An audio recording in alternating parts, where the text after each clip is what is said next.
Welcome back. બનાસકાંઠામાં સુઈગામના ડાભી ગામની શાળાને તાળાબંધી કરવામાં આવી છે। શિક્ષકોની ગઠ હોવાના કારણે તાળાબંધી કરી લોકોએ વિરોધ નોંધાવ્યો છે। સોમવારે શાળાને કરાયેલી તાળાબંધી યથાવત રાખવામાં આવી છે। શાળામાં શિક્ષકોની ગઠ પૂરી કરવામાં આવે તેવી માંગ પણ થઈ છે। 195 વિદ્યાર્થીઓ સામે એક જ શિક્ષક હોવાની જે વાત છે તેને લઈ તાળાબંધી કરવામાં આવી છે।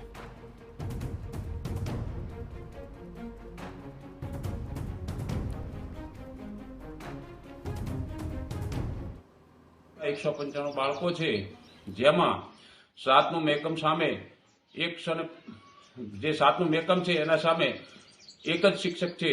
બે શિક્ષકો છેલ્લા ઘણા સમયથી હતા, એમાંથી એક શિક્ષક લેમોની ખાતે મોકલેલ હોય, માત્ર ને માત્ર એક જ શિક્ષક બચેલ છે।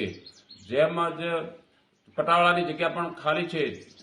આ જગ્યા નિર્જન હોવાથી પટાવાળા તેમજ કલારક તેમજ આચાર્ય તેમજ ત્યાં ચોકિયાતની પણ જગ્યાની જરૂરિયાત હોય।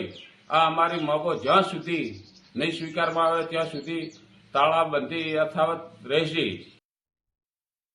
તો આ મામલે જિલ્લા શિક્ષણ અધિકારીએ જણાવ્યું કે શાળામાં પૂરતા શિક્ષક છે અને ગામના લોકોની કાયમી શિક્ષકો વધારવાની છે તો તે આગામી સમયમાં પૂર્ણ થઈ જશે।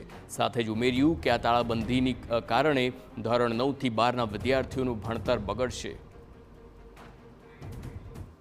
ગ્રામજનોની એ માગણી છે કે અમને બધા શિક્ષકો પરમેનન્ટ આપવા, અને ગામજનોની જે માગણી છે એના અંતર્ગત જો વાત કરું તો સરકાર અત્યારે ઇનિશિયેટિવ લઈ સમગ્ર ભરતી પ્રક્રિયા ખૂબ ઝડપથી ચલાવી રહી છે અને આગામી ટૂંક જ સમયમાં બનાસકાંઠા જિલ્લાની તેમજ રાજ્યની તમામ સરકારી તેમજ ગ્રાન્ટેડ શાળાઓની અંદર સરકારની ભરતી થઈ જશે।